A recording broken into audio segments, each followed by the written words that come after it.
So I have the privilege of introducing our next presenter, J.A. Grier, who is going to be talking to us about the work that we are doing in the SSERVI Equity, Diversity, Inclusion, and Accessibility Focus Group. And I'll just say we're so fortunate to have a leader like J.A.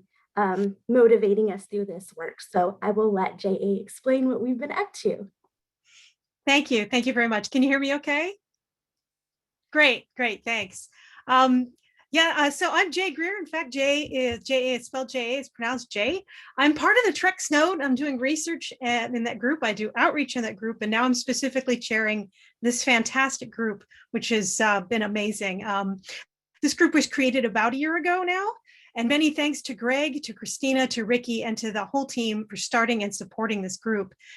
This is, like I said, it's been a great honor, and it's been an exceptional experience for the last year. And I'm really continuing to look forward to this as long as Greg is willing to put up with me here, and as long as Amanda Hendricks, my PI, is willing to continue to let me do the work, because it's amazing. We now have more than 70 people on the focus group list, which is open to any interested community members involved in, adjacently with lunar and small body science and exploration. And that includes engineers, science communicators, researchers, educators, whoever might be interested in being involved.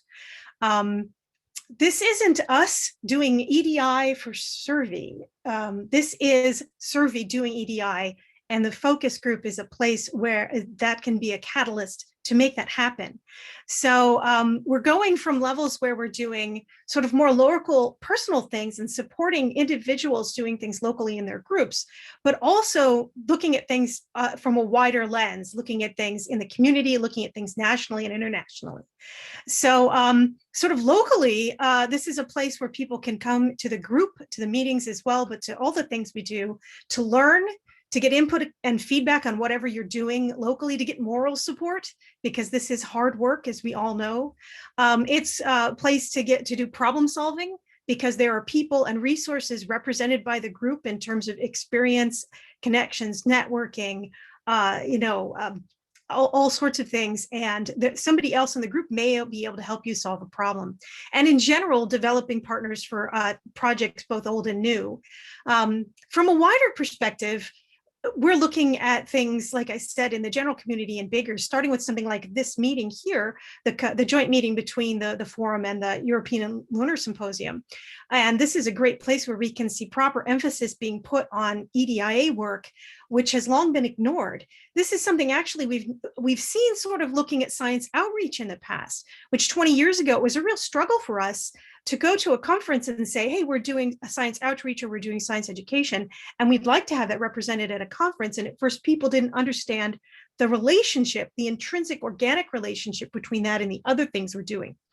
And now, 20 years later, it's very common, and people really understand why things like science outreach is so important and why we need to have it. And I think that exact same thing is happening now with EDIA, and it's great to see it. So the group also connects with the larger community through things like League, the Small Bodies Group, the IDEA working group from the AGS, also looking at our connections with societies such as AGU, the AAS, DPS, and again, looking at conferences like this one.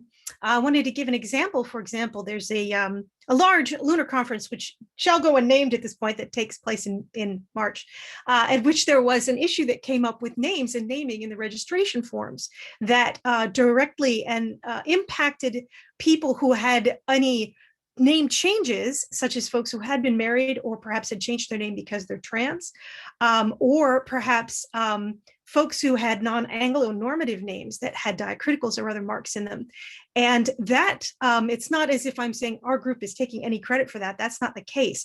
But our group was one of those places where people were able to catalyze and empower to make change. And that ended in a white paper that helped address that issue. And that was viewed very positively by the community and by the person who was responsible for that meeting. And we're going to see change, and it's a fantastic thing. So, so there was that huge positive response. So to just wrap up, our group is a leadership and learning nexus for the planetary community as a whole. And we want to continue to move forward and take action and actually make change in our profession for the better. And we would love to have everyone involved. Please join the list. We don't spam. There isn't a lot of spam, and you don't have to come to every meeting or anything like that. But being a part of it and being involved is incredibly powerful for everyone. And we would love to see everyone involved. Thank you so much. Thank you so much, Jane. I'll go ahead and let Greg wrap it up, but these were great presentations. We're so fortunate to have so many people that care so deeply about this work, because it is hard work, as Jay said. And so I'll go ahead and let Greg do some closing comments. Thank you. Great. Thanks so much to all of you for the really great presentations. There are so many areas within equity, diversity, inclusion, accessibility that we need to address. We have some more talks scheduled, so please, in the rest of the conference. So please attend those tomorrow. And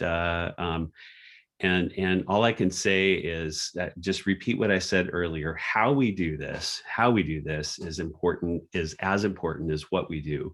Because if we take some positive actions here, we're going to bring in a broader community and do this more fairly.